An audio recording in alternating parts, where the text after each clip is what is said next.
Good morning, America. For our viewers in the West, the Pope lying in state, a wildfire exploding overnight, and a special photo to mark a royal birthday. Overnight, the People's Pope carried to St. Peter's Basilica in a simple wooden casket. A massive crowd gathered to pay their respects. The solemn procession through Vatican City. Now, what we are learning about Pope Francis's final hours and the conclave as cardinals gather for the secret ritual to choose the next pope. Breaking overnight, a raging wildfire in the Northeast, exploding in size, nearly 10,000 acres, forcing thousands in New Jersey to evacuate, shutting down part of the Garden State Parkway. This morning, as crews race to contain the flames, We're gonna lose this. Wildfire smoke heading towards New York City. We're live on the scene with the latest. Mixed signals? President Trump now saying he has no intention of firing the Fed chair as the administration hints at a possible deal with China over the president's tariffs. But has Trump actually talked directly to President Xi? This as billionaire Elon Musk says he's stepping back in the Trump administration, with his company Tesla announcing a staggering 71% drop in profits. ABC News exclusive. As the Karen Reed murder trial gets underway, I'm always confident in my team. a key witness sits down with Matt Gutman. Why are you speaking out now on the eve of Karen's second trial? Stunning sidewalk explosions, a grandmother's narrow escape, pushing her grandkids in a stroller when a manhole cover exploded. And then a second later, another explosion right in front of her. This morning, we hear from her about the close call. Jumping into Wednesday. LeBron stole the ball. James with the ball. Pyle drives inside. What a play by LeBron. LeBron and Luka leading the charge for the Lakers. Plus, a high five from our favorite cowboy with a big update to infinity and beyond. And this new 7-year-old is beyond happy. All smiles for Prince Louis. Live from Times Square, it's Wednesday. Good morning, America. Good morning, America, and we have a lot to get to on this busy Wednesday morning. And we begin with Pope Francis carried to St. Peter's Basilica overnight to lie in state. People from around the world will pay their respects for the next 3 days. A funeral will take place Saturday morning with a mass in St. Peter's Square, followed by his burial. I want to start out with our senior national correspondent, Terry Moran. Good morning, Terry. Good morning, George. The crowds here in Rome are already thronging St. Peter's Square, the line stretching all the way down the road that leads to the Basilica, and the formal farewell has begun, mixing the high ceremonies of the church with the simplicity Pope Francis lived by. This morning, a solemn ceremony in Vatican City. Pope Francis brought to St. Peter's Basilica to lie in state. The Pope's simple wooden coffin, carried by white-gloved pallbearers, escorted by the papal Swiss Guard in their resplendent uniforms. Cardinals joining the procession as it made its way from the chapel of the Santa Marta Guest House just after 9 a.m. in Vatican City.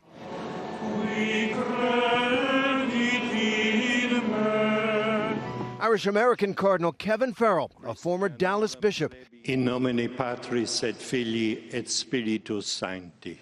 leading a brief prayer before Pope Francis began his final journey to the Great Basilica, his home church as Pope for 12 years. Applause rose up across St. Peter's Square. Thousands gathered here to pray and pay their respects. And we were meant to have an audience with him today, and we will do, but not in the way that we expected. Before the great altar of St. Peter's, Cardinal Farrell sprinkled holy water over the Pope's body, a reminder of baptism, and then the incense, a symbol of prayer. Pope Francis will remain here for the next 3 days before his funeral on Saturday in St. Peter's Square, and tens of thousands are expected to come and pay their last respects.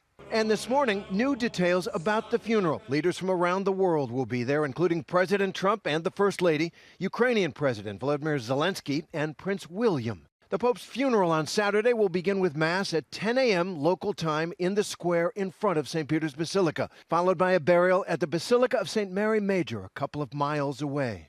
The Pope breaking with tradition, asking to be buried, quote, in the earth, simple, without particular decoration. Across the globe, mourners are also celebrating the Pope's life, from Buenos Aires, where he grew up, to Gaza, where the Pope had a special relationship with the Catholic parish there. Father Gabriel Romanelli telling ABC News he spoke with Pope Francis daily throughout the war. Buona Pasqua.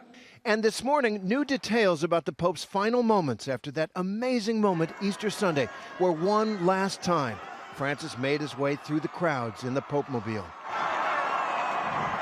Vatican News reporting that Pope Francis asked his longtime personal nurse if he thought he could manage the outing, and then thanked him afterwards for bringing me back to the square. Then Francis enjoyed a quiet Easter dinner and around 5:30 Monday morning fell ill. Those who were with him telling Vatican News he did not suffer and passed quickly. What comes next after Saturday's funeral and burial? The conclave, that ancient process, all the cardinals gathering in the Sistine Chapel, sworn to secrecy to choose the next pope. No date for that has been set yet. Vatican rules say it should be 15 to 20 days after the death of a pope, and that will be fascinating. Robin? It will. All right, Terry, our thanks to you. Our chief international correspondent, James Longman, is also in St. Peter's Square, where thousands of mourners are paying their respects to the Pope as he lies in state in the Basilica over the next 3 days. Good morning, James. Hi, Robin. Yeah, we are at St. Peter's Square with all the thousands of people already lining up to see Pope Francis lying in state. He was very much a people's pope, so now it's the chance for the public to go and see him. And we've got people from all walks of life here, families, the young, the old. If you look, you can see the line stretching all across the square, all the way down here as well. I had a chance a little earlier on to catch up with some Americans. Talia and her friends are here from the States. I think they're here. Hello. Hello. How's it going? Oh, good. How are you? Are you excited to see the Pope lying in state? Yes. What does it mean to you? I just think that he was our best Pope, and he was really aligned with the people. He was the most liberal, and I appreciated that. So you're excited to see him? Yes, absolutely. It's a beautiful day for it, right? Yes, Yeah, absolutely. yeah. Thank you so much. And I just want to show you a little bit more of this line, because it just keeps running all the way around there too. And I'm struck, Robin, you know, we covered the funeral of Queen Elizabeth and the lying in state. A lot of people fairly ambivalent about the monarchy, but she had an appeal beyond the institution, and that is exactly the same for Pope Francis. Robin? All right, our thanks to you, James. Touched so many people. Okay, we're going to turn now to the wildfire that exploded overnight in New Jersey. Here's a look from our Philadelphia station, WPVI's Chopper. Trevor Alt is on the scene in Ocean County, New Jersey. Good morning, Trevor. Good morning, George. This really became a mess overnight. Thousands of people evacuated and some major highways shut down. Let's show you that look up above again from our station WPVI in Philadelphia. You can still see some active flames this morning and really tons of smoke. A lot of the visibility is really messy this morning. And this was originally thought, the Jones Road fire, to threaten just a dozen structures, and then it erupted to threatening well over 1,000. Overnight, a raging wildfire tearing through New Jersey. We're going to have 3 buildings or 4 buildings affected. Are we making a stand? Thousands of residents forced to evacuate in the night. I hope that I have a home to return back to. The Jones Road fire quickly exploding in size, swallowing at least 8,500 acres, and it's only 10% contained. Firefighters battling the blaze, trying to save this building. We're going to lose this. Flames closing in around them, threatening this industrial area. New Jersey Central Power and Light cutting electricity to 25,000 customers in an effort to protect firefighters. Parts of the Garden State Parkway shut down, smoke obscuring the roadway, and more than 1,300 buildings threatened, including a former nuclear plant. Smoke and everything was right in my backyard. Everything was covered with black ashes. New Jersey Forest Fire Service attacking the blaze from the ground and the air. As the day progressed, it was kind of scary. Should you leave? Should you stay? Michael Farah looking on in horror as smoke filled the sky, the flames closing in on his neighborhood. First, of course, your safety, but what are you going to take with you? Birth certificates, passports. It's just a very eerie feeling. And we did learn just moments ago that those evacuation orders have been lifted. That's positive news, but the power remains out. So a big problem this morning is a lot of intersections like this one don't have functioning traffic lights. You can see the cop cars that are monitoring this intersection, and it's unclear when that power is going to be restored. Robin? That is a major issue, Trevor, thank you. We're going to bring in Ginger, who is back tracking the smoke and the wind. Yes, and the smoke by tonight into tomorrow morning, we could be feeling and seeing all the way up here. So let's talk about what's going to go down. And it starts with drought. People have a lot of questions. Are we in drought? There is severe drought from central Pennsylvania and eastern Pennsylvania back to Washington, D.C. A couple of pockets in New Jersey, but south and north of where the fire is, they're actually not in drought where the fire is. However, the New Jersey Fire Forest Service has them at a level 3 out of 5, which they call high, for the fuels in the forest being very dry. So they do say that any fire start could be a bad deal. Now, the winds are a big deal because they're going to shift from north, with gusts around 17 now, to south. And that's where we're going to start inviting some of that smoke up here. So let's do the smoke forecast. You can see it start to pool up by 11 p.m. tonight. Very highly populated areas, including western Long Island and New York City. That's going to be through the day tomorrow and even tomorrow night. A lot to come. Okay, Ginger, thanks very much. We're going to switch gears now. The latest on President Trump's trade war. The president is backing off his threats to fire the Fed chair as his administration talks up a possible tariff deal with China. That sent markets soaring. Chief White House correspondent Mary Bruce has the story. Good morning, Mary. George, good morning. While the White House is well aware that the president's tariffs and his knocks on the Fed chair have caused turmoil in the markets, and they're trying to reassure anxious investors. The president now painting a rosy picture of these negotiations, but still not offering specifics. After his attacks on the independent chairman of the Federal Reserve spooked markets, this morning President Trump now says he has no intention of firing Jerome Powell, the Fed chair he appointed. No, I have no intention of firing him. I would like to see him be a little more active in terms of his idea to lower interest rates. A change in tune after the president blasted Powell, calling him a major loser and saying Powell's termination cannot come fast enough. But most legal experts agree the president doesn't have the authority to fire Powell, who has 1 year left in his term. Trump's attacks sending markets into a nosedive. Wall Street is heading to its worst April since the Great Depression. The International Monetary Fund now warning Trump's tariffs will slow economic growth around the world, with the U.S. taking a significant hit. The White House now trying to reassure anxious investors. Treasury Secretary Scott Bessent telling investors he expects a, quote, de-escalation of the trade war with China, saying the current situation is unsustainable. But the administration is sending mixed signals about the state of talks with China. We're going to be very nice. They're going to be very nice. And we'll see what happens. But ultimately, they have to make a deal. I think it's a process that's going to go pretty quickly. But the Treasury Secretary telling investors something very different, acknowledging China is going to be a slog in terms of the negotiations. The president refusing to say if he's talked directly to Chinese President Xi or if negotiations are underway between the two countries. Mr. President, you said you're ultimately going to make a deal with China, but where do things stand right now? I mean, have you talked to him? The secretary said these negotiations are going to be a slog. My relationship with President Xi is great. So you've talked? It's been great for a long time. We've had a very good relationship, and I think we'll make a deal with China. Now, despite the lack of specifics, the White House's positive outlook seemed to be enough for Wall Street recovering much of its losses from Monday, George. Mary, on another front, we have new details on the security breach by the defense secretary. Yeah, we do. Officials tell us that the attack plans that Defense Secretary Hegseth shared with family and friends on that Signal chat came directly from the CENTCOM commander, though he used highly secure communications to share that. This is the second time that Hegseth has been accused of sharing highly sensitive military plans over Signal. The first, when a journalist was inadvertently added to the chat. Hegseth continues to deny any wrongdoing, and the president is standing by him. George. Mary Bruce, thanks very much. Rebecca. All right, George, thank you. We turn now to Elon Musk, saying he will spend significantly less time in Washington and step back from his work with Doge, as Tesla reported a more than 70% decline in profit for the first 3 months of the year. Our senior political correspondent, Rachel Scott, is here with the story. Good morning, Rachel. Hey, Rebecca, good morning to you. Well, Elon Musk has been one of the president's most powerful advisors, but he now says he will be spending less time in the Trump administration and more time focused on his business as it faces backlash. Overnight, billionaire Elon Musk telling Tesla shareholders that his work with the Department of Government Efficiency is winding down. I think starting probably in next month, May, my time allocation to Doge will drop significantly. The world's richest man insisting he will stay with the Trump administration, at least part-time, but will focus on his business. Starting next month, I'll be allocating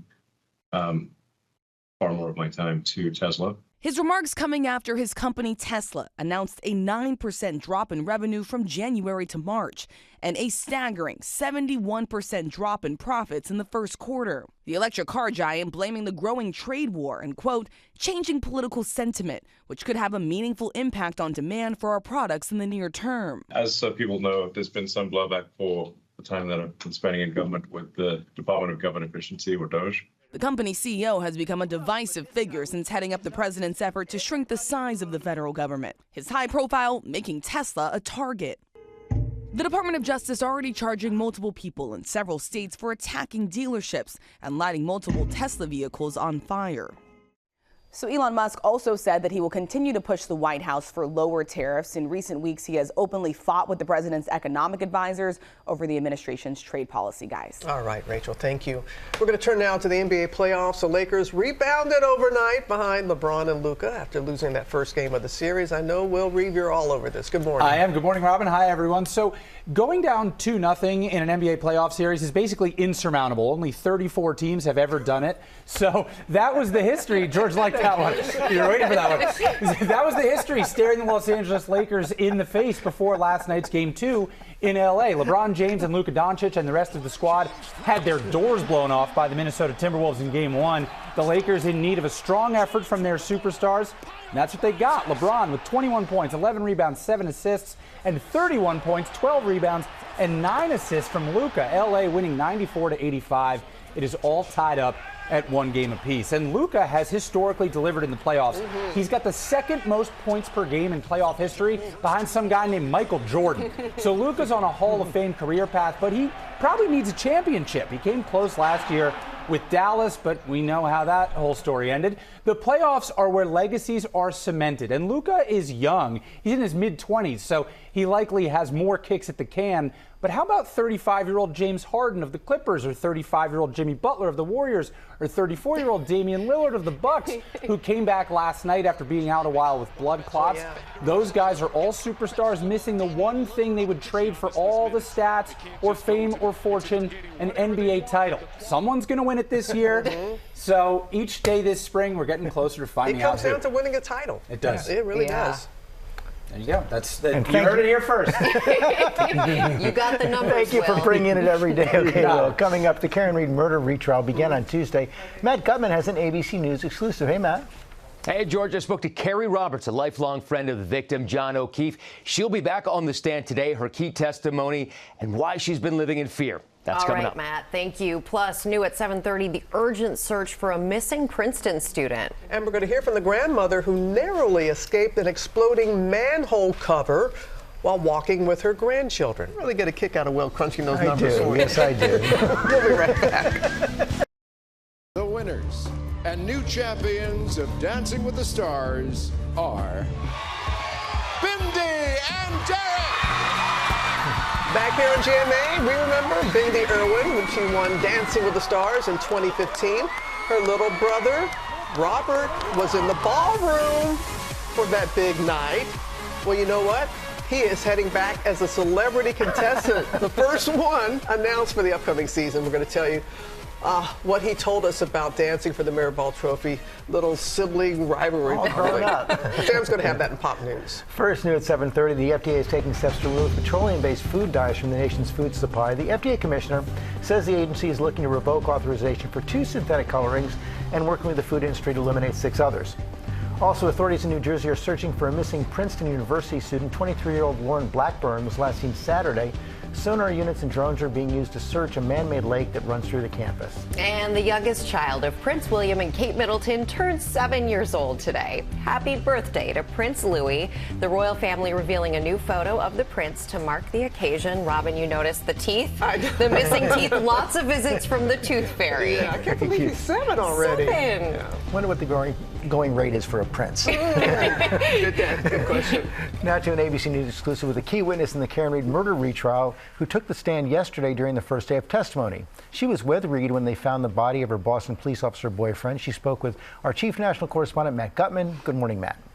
Hey, good morning, George. Carrie Roberts is arguably the most important witness in this trial, but she agreed to speak with us because she wants to refocus attention on the actual victim in this case. That's her childhood friend, John O'Keefe, the Boston cop who adopted his toddler-age niece and nephew when his sister and brother-in-law tragically died. A prankster who would help you at the drop of a hat. Free Karen Reed! Free Karen Reed! Arriving in court for the first day of her second murder trial, Karen Reed addressing her supporters. I'm always confident in my team. Reed's defense team maintains she's innocent, the victim of a law enforcement cover-up. But prosecutors allege Reed, drunk and angry, knowingly slammed her SUV into her boyfriend, police officer John O'Keefe, outside a get-together at another cop's home, leaving him to die in a blizzard in January of 2022. And this morning, one of the trial's key witnesses, Carrie Roberts, John O'Keefe's lifelong friend, speaking to the media for the first time, exclusively to GMA. You're obviously one of the key witnesses for the entire case. Why are you speaking out now on the eve of Karen's second trial? I think people have forgotten John in general. He is the victim. He's lost his life. He's not coming back. Roberts took the stand yesterday and will continue testifying today. She is a critical witness for the prosecution because she was the first person Karen Reed called at 5 a.m. the morning of the blizzard trying to find John. Can you tell me what she said, what Karen told Carrie that morning when she called? I believe she said, was that the first time she called John's dead? Yes. Carrie relayed to Brendan Kane, a longtime friend of John's, the contents of her call that morning with Karen Reed.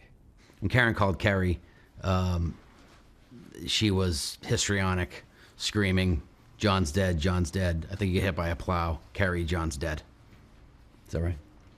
The first phone call was John's dead, then she hung up. So that early morning, Carrie picked up Karen and another O'Keefe friend, Jennifer McCabe. I knew of her. I had met her once, and that was it. They drive to the house where Karen dropped John off. It's dark in a blinding blizzard. It was so snowy, you couldn't see. And as we were driving, Karen would lean in between us, and she was frantic. I mean, she knew John was missing, so she was frantic about it, as I would be. And then we turned to pull down Fairview, and she saw him on the lawn, and I didn't. Carrie quickly joins Karen on the lawn, and the two women perform CPR on John until police arrive. We went to go find him and make sure he got home okay. And when you find him and he's not okay, it was pretty hard. Carrie and John's were friends since childhood. So was Brendan Kane. He was a diehard Celts, Sox, Bruins, Pats fan. Name it, Boston sports. He was obsessed. O'Keefe became a cop like his grandfather, staying close to his family, including his sister Kristen. When she and her husband died within months of each other, John took his niece and nephew in as his own.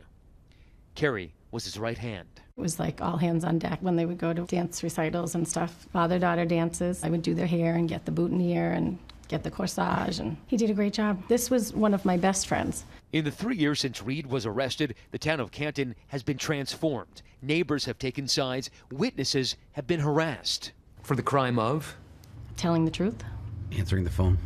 It's my friend. I'm not going to not help. It's all about which side are you on. We're John's closest friends and family, and we're still haven't been able to grieve because of all of this. It's all lost on this circus. Why did John want to become a cop? Johnny believed in fairness. Johnny believed in justice. Yeah. And he'd be appalled at where we are 3.5 years later. Carrie Roberts is part of a group of witnesses whose testimony points to Karen knowing that she hit John O'Keefe with her car. And one key difference that we picked up on this time, the defense still says that there was a botched investigation and a cover-up. But this time around, they're no longer hinting that there was some sort of big police conspiracy afoot. Now, it's unclear how long this trial will last. That first trial took 9 weeks. So buckle up, guys. Could be a long time. Okay, Matt, thank you. We're going to turn now to a dangerous close call caught on camera, an exploding manhole narrowly missing a woman and her 2 grandchildren as they walk down the street there. This morning, we're hearing from that grandmother, and Rhiannon Alley is here with the story. Good morning, Rhiannon. Good morning, Rebecca. Yeah, it was a nice stroll for a grandma and her 2 grandkids, and it turned frantic when they had to dodge exploding manhole covers. This morning, a heart-pounding moment outside New York City when several manhole covers suddenly exploded. I was like, oh my God, I didn't know where to go. Linsey Davis says she was walking down the street, pushing her grandkids in a stroller when concrete and debris shot into the air. I didn't know what to do except grab my grandson and run. Panic setting in as another manhole cover blew up in front of her. I couldn't really run straight ahead of me to the corner because the manhole at the next corner blew up too. The Poughkeepsie Fire Department finding 3 ruptured manholes within one city block.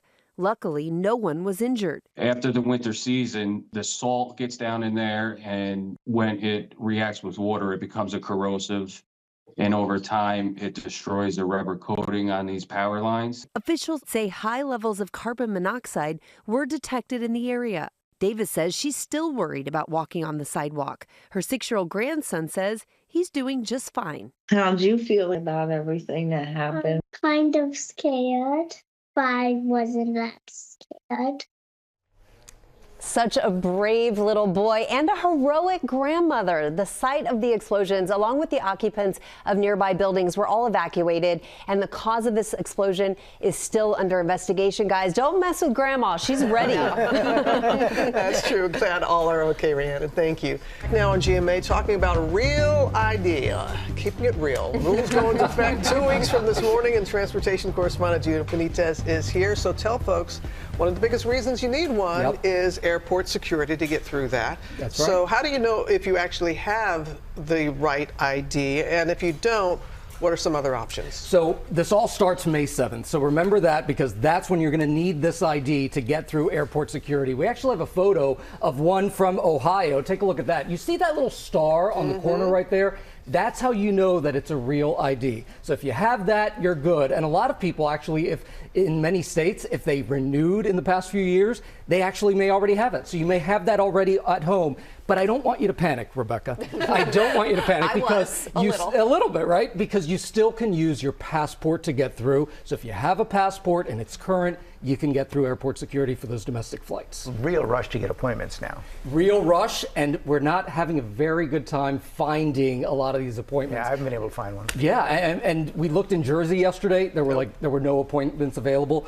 We also looked in Illinois, and there were very few appointments statewide. Only about a dozen locations still have openings. For California, you actually have a different process. You apply online, and you get a confirmation code. You then take that code to the DMV, but you have to wait in line. So go on their website and check those wait times, because there are like 3-hour waits. Oh, wow. And this is state by state, so you can't, skip it by going across the border. What kind of paperwork do you need? That's the problem too. Each state is different. So I'm not going to tell you which document you need, because each state has different requirements. So you want to get these 2 websites, DHS.gov, that's Homeland Security's website, and your state's individual website. Check those to see what documents you need. Then get a checklist. Just write it out, because you're just going to need to take these documents with you, or you're not getting that real ID. I don't know if you know the answer to this, but why are they doing this? Why do we need a real ID? What happened to the old-fashioned one that everyone had? I don't know. They love red tape. There's nothing like it. I didn't mean to try and stop you. I was just curious. May 7th, though. May 7th, you got to have a passport or a real ID. Sam loved that, too. Love you, Gio. Keeping it real. Now, as I play the day, and it is only fitting we celebrate a major milestone in the world of video. Right, Sam? I think this is going to surprise a lot of people, but it was 20 years ago today that the very first YouTube video we hit play on. Can you believe that? Wow. So what was the first video? We went back, and it was a clip called Me at the Zoo. It shows YouTube co-founder Jawed Karim talking about the elephants behind him at the San Diego Zoo. Take a look. Cool thing about these guys is that they have really, really, really long fronts, and that's cool. Look, we had lower standards. It was the first YouTube video. Congratulations, Jawed. Look where we came so far now. All right, the entire video is only 18 seconds long, but it did start a revolution. Now, 500 hours of content are uploaded on that platform every minute. That zoo video may have been the first, but it's not the most viewed. It only has 355 million views. Is that it? That one, that's all it has. So do you guys, do you have any idea of what the top few, How about like that most baby watched? at the dentist? Oh, you know what? It didn't make the list, but that's a great one. Yes. That's a great one. I love that one. Or it's got to be something dancing. It's got to be something dancing. There's a lot of music involved in it. There definitely is. Charlie bit me. Remember that? You know, that's also good, but it's not. Yes, and I like Turtles. All of those. Yeah, none of them are on the list, right? So Uptown Funk is one of them. The Bruno Mars video from Mark Ronson. It has hit 5.5 billion views because Uptown Funk's going to give it to you, right? And the number 3 spot, Cocomelon version of Wheels on the Bus. I told you there were a lot of kid videos here. Apparently, we just put our kids in front of YouTube and leave them there. 7.4 billion views here. Coming in at number 2, Despacito, Luis Fonsi and Daddy Yankee's song has 8.7 million views. Plus, that was a smoky video. And you're going to kill me for playing this one. Oh, no! Yeah, that's right. Baby Shark, number 1, ranked up 15 billion views since it was posted. 15 billion. Forget that. I know. At least a billion of them were in my house, unfortunately. Sam, thank you so much. Okay, Ike Ajachi is stepping in for Lara. He's on the baby animal beat.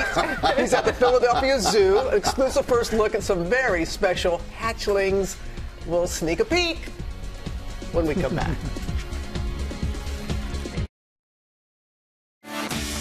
Good morning, America. It's 8 a.m. A raging wildfire in the Northeast explodes in size, nearly 10,000 acres, forcing thousands in New Jersey to evacuate in the night as crews race to contain the flames. We're live on the scene with the latest. Are your kids getting enough sleep?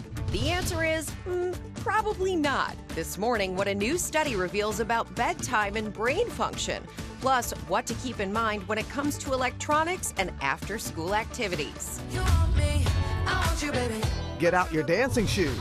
Overnight, Robert Irwin announced as one of the first contestants on the new season of Dancing with the Stars. Can he win the mirror ball like his sister Bindi? And it's time to check in for a new season of Vanderpump Villa. I love this. Lisa Vanderpump and Stassi Schroeder are here, and they're saying, Good morning, America.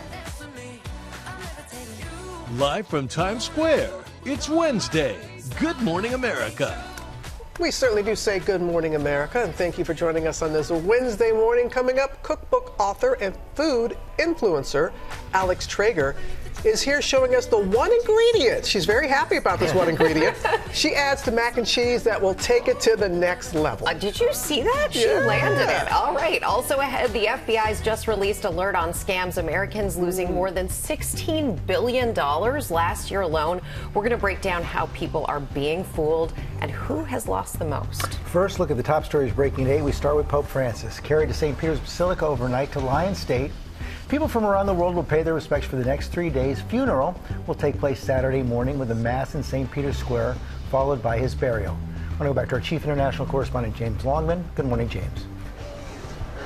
Yeah, good morning, George. It really was a stunning service this morning. Pope Francis returned to St. Peter's Basilica in a service all overseen by Cardinal Kevin Farrell. He is the Irish-American cardinal who is essentially now running the Vatican until a new pope is elected. Pope Francis' body was anointed with holy water as all the most powerful men in the church prayed over his body. He will now lie in state for 3 days. Already huge numbers of people are lining up in the street and in the square in the Vatican to get a chance to see him. They will do that until Saturday when the funeral takes place on the square itself. Dignitaries from around the world will be there, including President Trump, his wife Melania, Prince William will be here too, and President Zelensky as well from Ukraine. And this is as we're learning more this morning about some of Pope Francis' final moments. He was, we understand, reticent about going out into the square on Easter Sunday because he was so frail. He looked for reassurance from his private nurse, Massimiliano Scrapetti,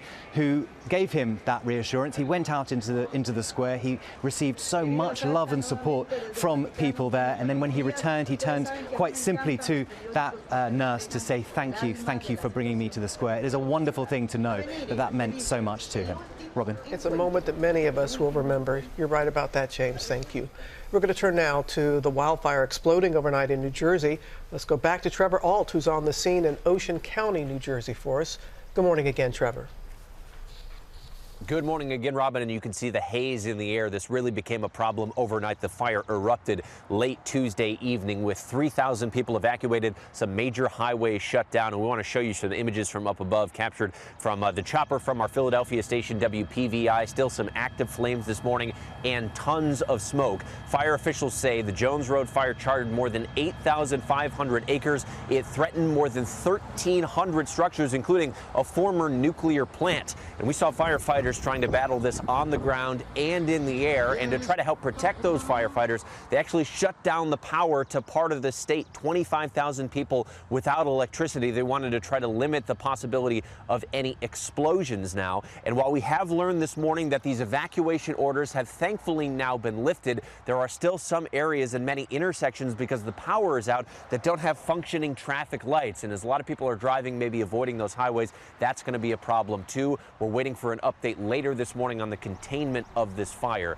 the Jones Road fire in New Jersey. But this has been an enormous problem, Rebecca. Yeah, and we'll continue to follow that. Keep those eyes on the road. Trevor, thank you. We turn now to a new report from the FBI detailing how much money Americans lost to scams last year. Seniors were especially hard hit. Chief Justice correspondent Pierre Thomas is in Washington with the numbers. Good morning, Pierre. Rebecca, good morning. The FBI warning of a growing epidemic. According to a new report just released by the Bureau, fraud by phone and the internet this nation is surging, and Americans are losing a stunning amount of money, and cyber crooks increasingly focusing on seniors. Last year, Americans lost a record $16.6 billion to various forms of scams, up a staggering 33% from the previous year.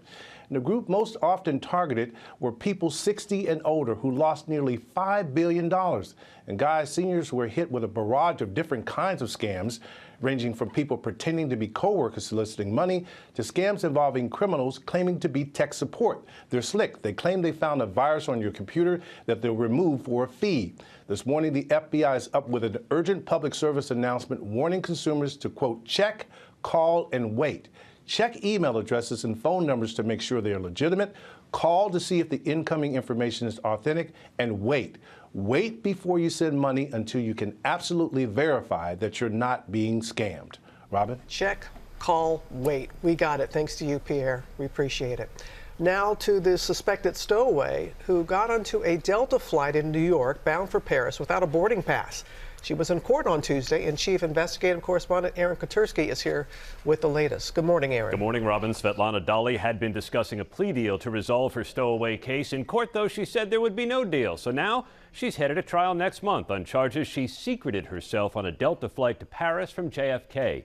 It was just before Thanksgiving when Dali is seen on video obtained by ABC News blending with passengers at gate B38, never showing a boarding pass. Federal prosecutors say she didn't have one, and Delta agents did not stop her or ask her to present a boarding pass before she walked down the jet bridge.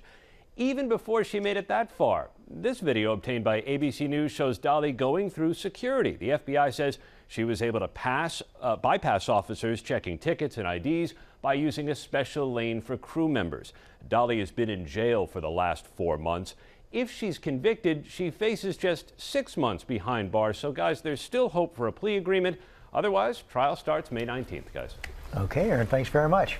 Coming up on our GMA morning menu, Dr. Karen Narula is here with a new study on teens and sleep, and why they're probably not getting enough sleep, why it matters, what you can do about it. Yes, it does matter. Also ahead, Philadelphia Eagles superstar Jalen Hurts put a ring on it, and we're not talking about the one he won for the Super Bowl.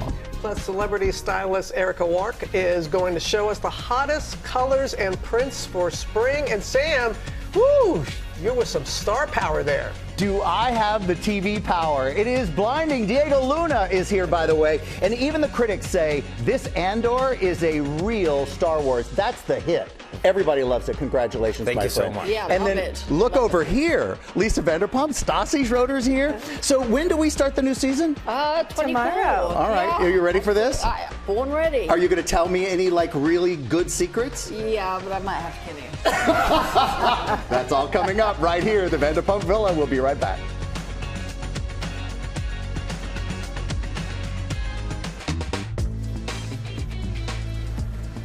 We are back with our GMA cover story. New study about teens and sleep. It links earlier bedtimes to better brain function.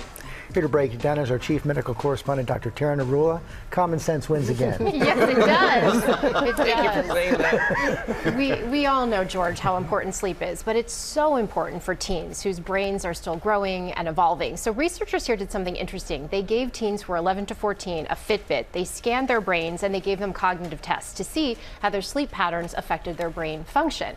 And they essentially grouped them into 3 groups. Group 1 took the longest to fall asleep, went to bed the latest, woke up the earliest, essentially got the worst or least amount of sleep.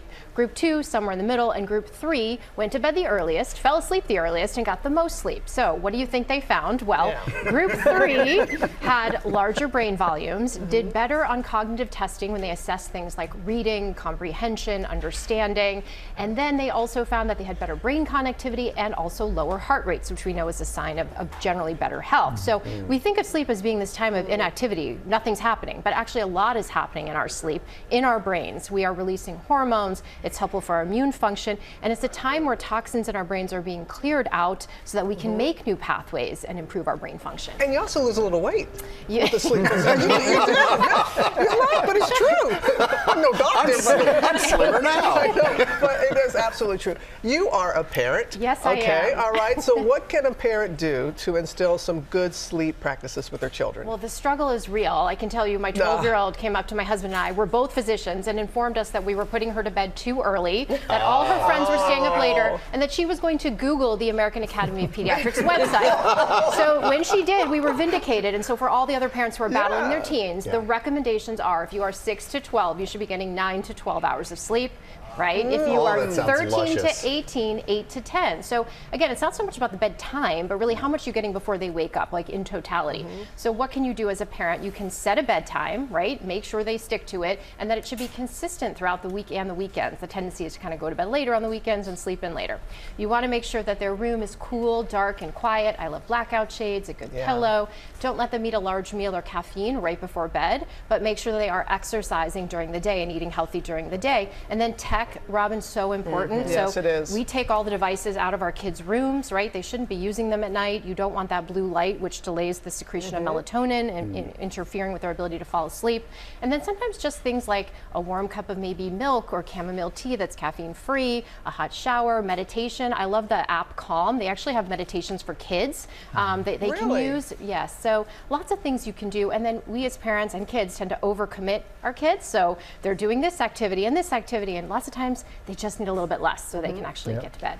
Is this the same 12-year-old that you have on a treadmill on Sundays? Yes, she is, and my 9-year-old. Okay. Yeah, that's amazing. 2 parents as a doctor. 2 parents just questioning us, right? Yeah. Doing all the right things. Doing all the great things. Thank you. Thank you. Time for Pop News. Take it away, Sam. All right, Pop Newsers, let's gather up the confetti and start this morning with some happy news. Congratulations are in order for Super Bowl winning Philadelphia Eagles quarterback Jalen Hurts. Well, we think. Here's the story. Hurts has a ring for winning Super Bowl 59, right? Now he may have another ring, a wedding ring. Here's why we think so. Jalen's gracing the cover of Men's Health. And when he was asked about his longtime girlfriend, Bree Burrows, he simply answered the question, "You can call her my wife."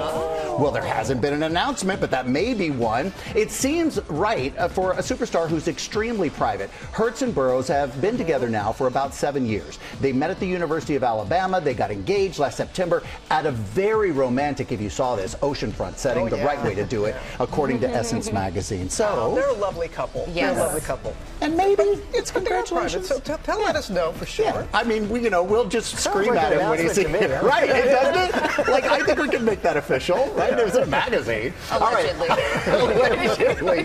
Also this morning, an update from Woody himself. You know what I'm talking about. The highly anticipated Toy Story 5. Tom Hanks, the voice behind Pixar's most beloved cowboy, taking to Instagram to reveal he's back in the recording booth for the next installment of the franchise, posting this behind-the-scenes photo, writing, "First day of work on a certain number, Toy Story 5. Need a hint?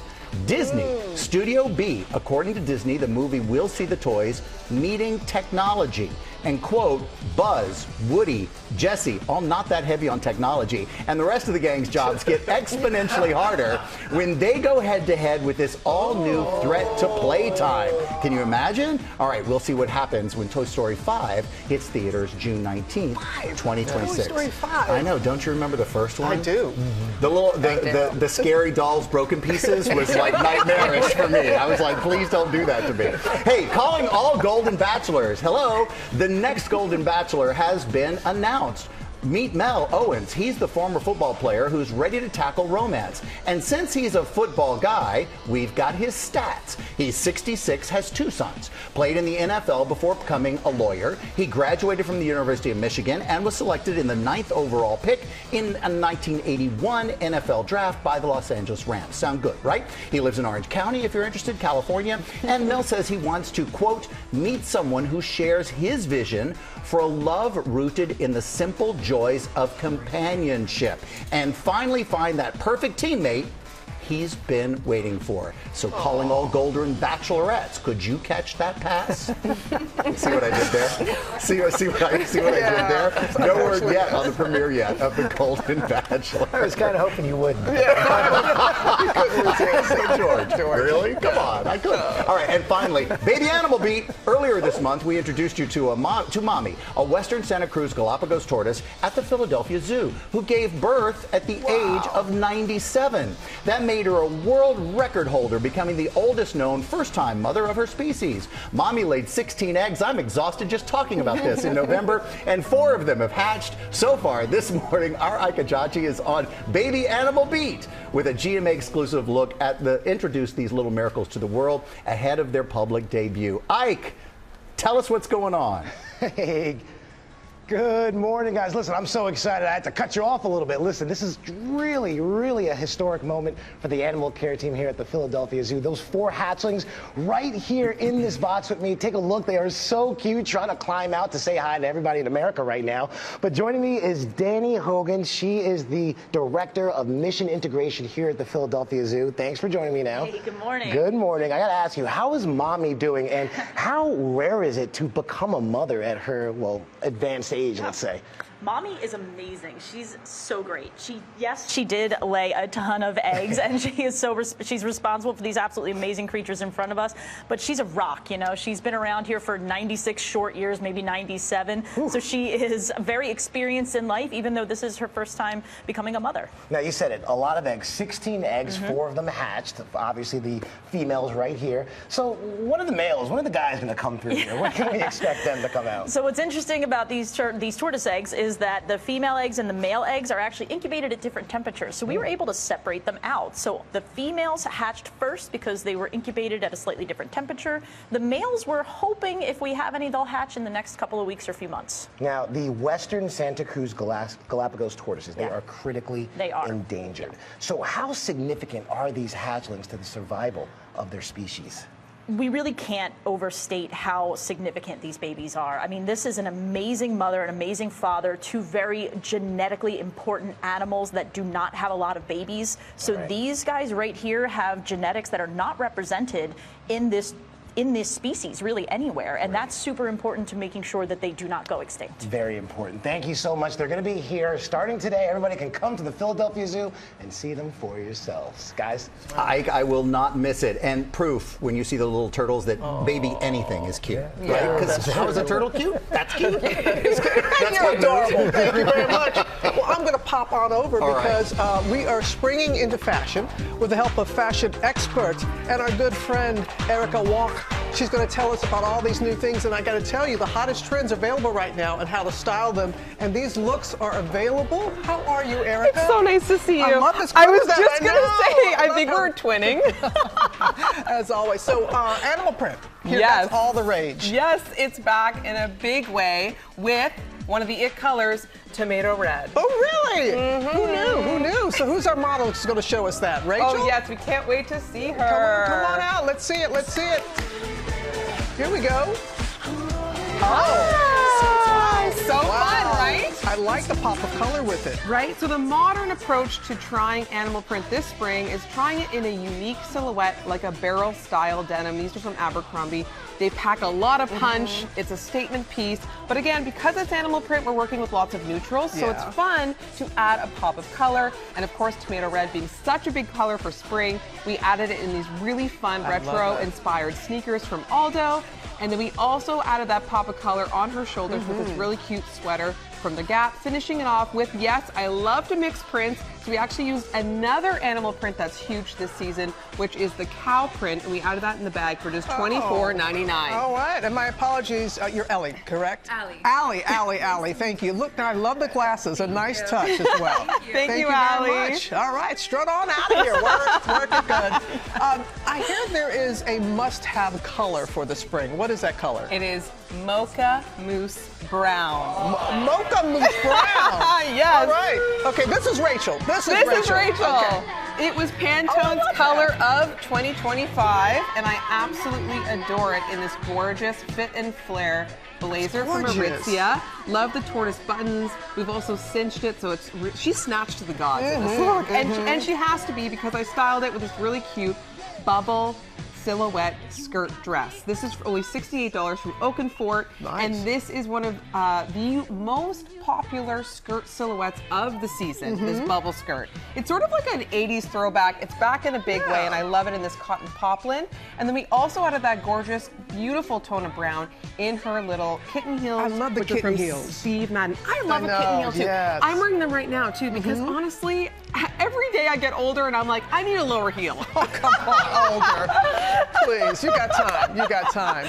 We finished the look with this really cute saddle bag in that beautiful powdery pink, also from Oldo, and that's the it bag of the season. Oh, it is? Yes, all and right. it fits all your essentials. Okay, you are the it girl, Rachel. Thank you so much. Thank you. And I hear that, polka dots are making a comeback, Erica? Yes. Oh. That 50s flair is back in a big way, and Tanae is killing it in this look. Okay, I'm so excited. Let's see it. I gotta see this. I gotta.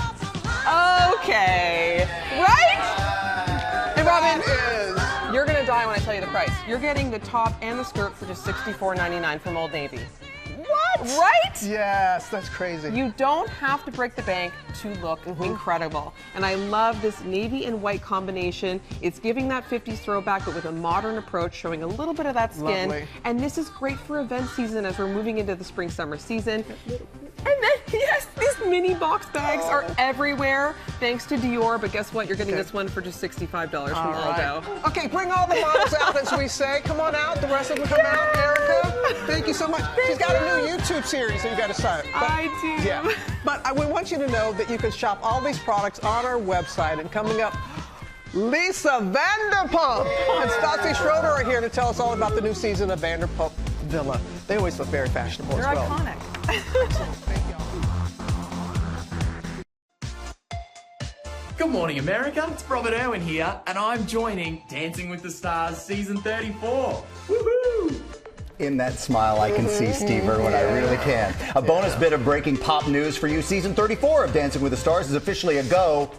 But we should say go-go. As Robert is the first contestant, he made quite the entrance at Hulu's Get It Real event in LA yesterday. He's got the whole shirtless thing down. He made the announcement, bringing his snake friend Priscilla in. He'll be competing. No, I have no idea what kind of snake that is. Competing for the Mirrorball Trophy. His sister Bindi won that trophy 10 years ago. Do you remember that? I do. Yeah, okay. They're both children of the legend Steve Irwin. Dancing with the Stars will air on ABC and Disney Plus and streams the next day on Hulu. Robin, now the good stuff. Can you believe that it's the 34th season? I cannot believe that. But I did it. Oh, yes, you are. Yes. Lisa Vanderpump, ladies and gentlemen. And Stassi Schroeder, ladies and gentlemen. They're here to talk about season 2 of the reality show Vanderpump Villa, which follows the staff in a 12th century castle in Italy, as only you both can do. Castle. Yes. It was delicious. It was. The whole experience, it was just so wonderful. Let's talk about this. Reunited and it feels so good after 5 seasons, after 5 years, like that. We've always kept in touch. Yeah. And I thought, going to Italy, I thought, I need somebody to play with, because I don't want to just be chastising people all the time. Darcy was my playmate. No, it was so nice to be able to have this different dynamic because obviously I'm used to Vanderpump Rules where she was my boss. And this time I was like, Well, we're buddies. We're buddies. To me then. I didn't think she'd listen to me. So the on-screen relationship is different after the time apart? Very much so, because Darcy's not there working for me. Not that she really worked for me in Vanderpump Rules. We were joking about that. But she was there at the restaurant attempting. But we just had a lot of fun together. And the show has just been, it was so fast this year. It felt so different to the first season. It was almost like season 1 on steroids. Everybody was hooking up and messing about.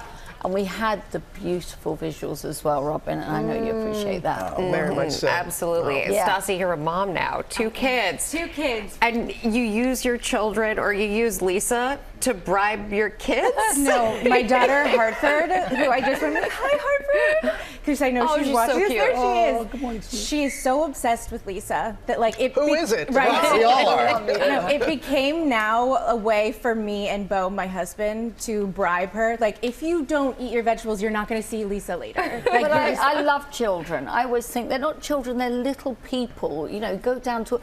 I had some amazing conversations with Hartford, and I have a great relationship with her.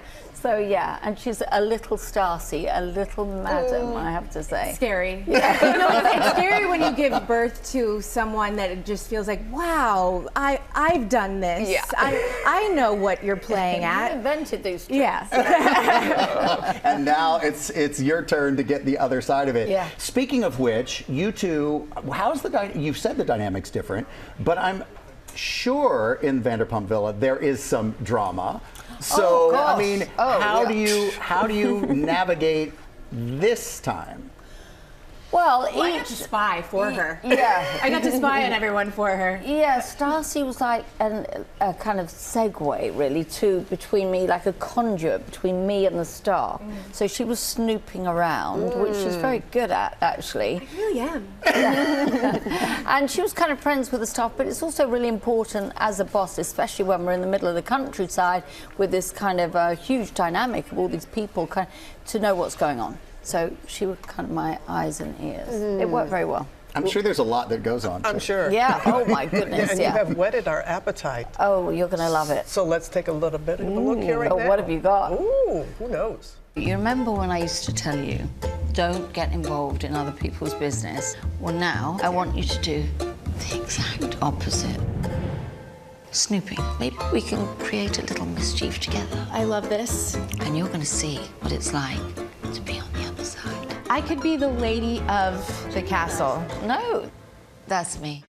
Know your place. Castle Duchess of the castle. Well, princess, I would say. Duchess, yeah, not there yet. Well, Princess Stassi, Yeah. I'm curious, going back to reality TV, was it a tough call on your part? Because reality TV is, okay, no, you were in it. I mean, I spent most of, actually, like all of my adult life on reality TV. It just feels like home. It's the only talent I feel like I actually have, honestly. And when Lisa said, come do this with her, so I'm like, oh, with Lisa, and then in Italy, like, I get to bring my kids, I get to bring my family.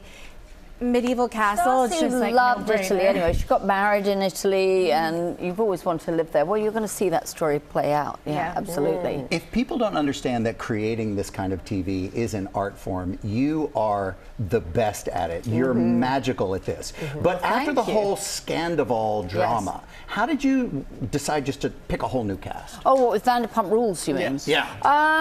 Well, I felt that it was done, the story was told, and I felt that with Vanderpump Rules, I never wanted to go down on sinking ship. I didn't want to ever not be as good as it was. So it's like, let's pull the plug and let's go back to how it started. Let's go back to the restaurant business. And there, you know, Vanderpump Rules, we could have filmed 365 days a year. There was always story, there was always things happening, and that part hasn't changed. Now, is it the same show? No, but we've done that already. I mean, I'm in the middle of filming it now. In fact, just being here makes me nervous that what's going on back there. Tell us the dirt. Some of them are naughtier than you. How about that? Oh, no, that's saying something. The bar, just because you set the bar very high.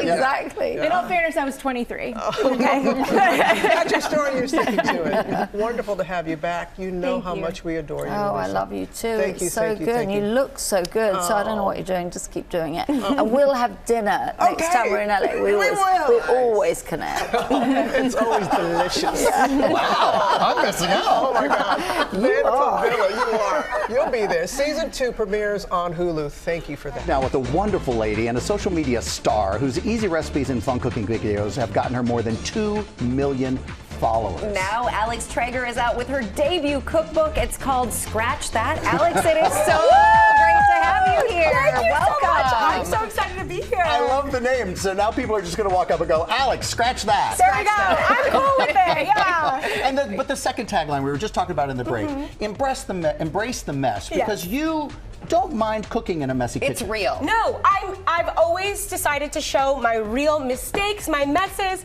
because it's real and people want to see that cooking, you know, they're just like me. And so they're inspired to cook because they see that it's okay if you mess up. And at the end of the day, you just got to get in there. And if you mess up, you say, scratch that and keep going. And you keep going. There you go. And you brought something delicious, a little mac and cheese with a twist today. We do. We have a leaky mac and cheese with crispy fried onion crumbs. Oh my gosh, Yummy. that looks delicious. I actually made this for Thanksgiving last year, and it was a big hit. Okay. Yeah. So what I'm going to have you do, you guys got to get to work. Okay, what are we doing? Do you like to cook? I'm okay. She's good. I like cooking. Okay, well, the whole point is having more fun. Okay. And letting the mistakes guide the way. So if you mess up, don't worry about it. This is the place to do it. And if you want to put in this cheese now, we have delicious cheddar and Gruyere. Okay. We're going to go a little bit slowly, but you could... There we go. Okay, there you go. Scratch that. Embrace There the you mess. go. We're going to just do a little bit. And you know, you want the cheese to melt gradually so you get a smooth sauce, but it's going to melt. It is going to melt, and I love Gruyere, so to me this elevates the whole thing. More, and I'm do the whole thing? More. I'm a maximalist, as you can tell. Okay. You know, we want delicious food. We want fun times, fun vibes. If you don't like cooking, it's because you're not doing it right. You're not having more fun. Let's do this. Okay. That didn't work. Let's do that. Good call. No, I won't do it. No, you can, but I get it wrong. You can. No, no. That's my fault. Honestly, that's my fault. Honestly, my throw's bad. My throw was bad. Okay, Alex, so we're mixing in the noodles right now. You already sort of melted everything down. Yeah, you're just then going to you make take a delicious it here. sauce. We're also going to post this up. Our crispy fried onion crumbs. Got it. We made these ourselves, but you know what I say in the book? Store-bought is totally fine. Store-bought's totally fine. Because you know what? We're about making life easier. These are beginner-friendly recipes. Yep. Because again, we're about having fun in the kitchen and making fun and having fun with the family Exactly. and doing it and just out making and it all talking work. in the kitchen while you're doing this. That's great. Crack a glass of wine. This looks fantastic. Here's the final done dish. product. Yep. We're gonna top it with a little parsley. Always get a little green on there. Yep. Bada bing, bada boom. All right. You want to do a little? I'm gonna try I can do a. Hit it. Give it a taste. Whatever that This is delicious. Delicious, right? Absolutely delicious. Those leeks are just like fancy onions. They give a little bit of like that delicious, like. Alex, this is really good. It's Really delicious. good. And you got a little bit of a crunch from those crispy fried onion toppings, like a breadcrumb. You want to complete the dish, you know? It's just about more. And now you're going to show us a cookie, and this one looks fantastic at the Yes. end. So how do we get it to look that good? Nothing goes better with mac and cheese than cookies, right? I agree. guess. And you know, these are my salted malted brown butter chocolate chip cookies. Yummy. Ooh. Wow.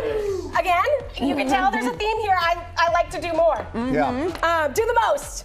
And what's delicious about these cookies is they have like everything but better. So you got that brown butter. That scares me a little bit. Is that easy to do? Because it sounds difficult. We are about disarming everything. This is brown butter and it has a delicious nutty flavor. Smell that? Oh my God. It does smell And how do great. you make brown butter? You just put it on the stove. And all you need, so with every recipe, I do a hot tip. So it's like, basically I made the mistake so you don't have to. Thank you. And what I did with the brown butter is that, you know, you want to take it slow, it can burn fast. But if you use a lighter color pan, you can see all those brown bits at the bottom. yeah. And you'll know and then stir 'em exactly up. when to stop. It's just browning. so you get that all mixed together. Yeah. Then you add the chocolate chips at the end. Then we're gonna add the chocolate chips, and you know what I say for these cookies? It's a choose your own chocolate adventure. Because whichever ones you want. Whichever one you want, and also, if you don't want chocolate chips, you don't have to put it in. I like a chocolate chip-less cookie.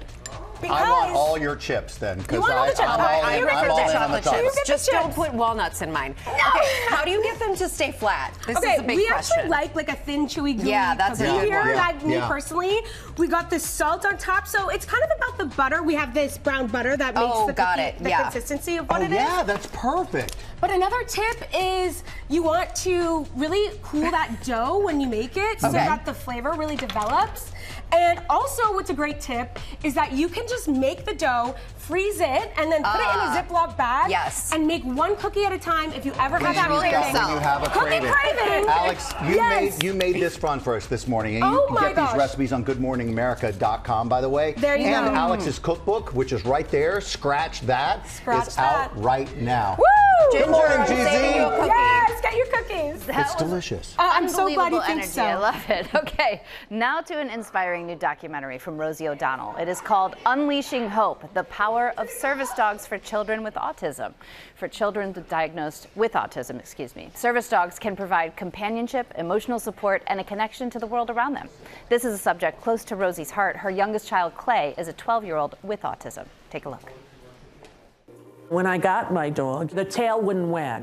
So at the first 3 days, I thought, this dog doesn't even like me. The tail's not wagging at all. But by the time we went home, Kuma, there they are. She was wagging her tail and jumping on Clay, and Clay was laughing and smiling. It was magical just to see the meeting of them two. She went right to Clay, and I thought, she knows. That's her person. Rosie made this documentary to raise awareness about Guide Dogs of America, a nonprofit that trains dogs to support children on the autism spectrum. Unleashing Hope is streaming now on Hulu. Still enjoying these cookies, and coming up next, Diego Luna is here telling us about the final season of Andor.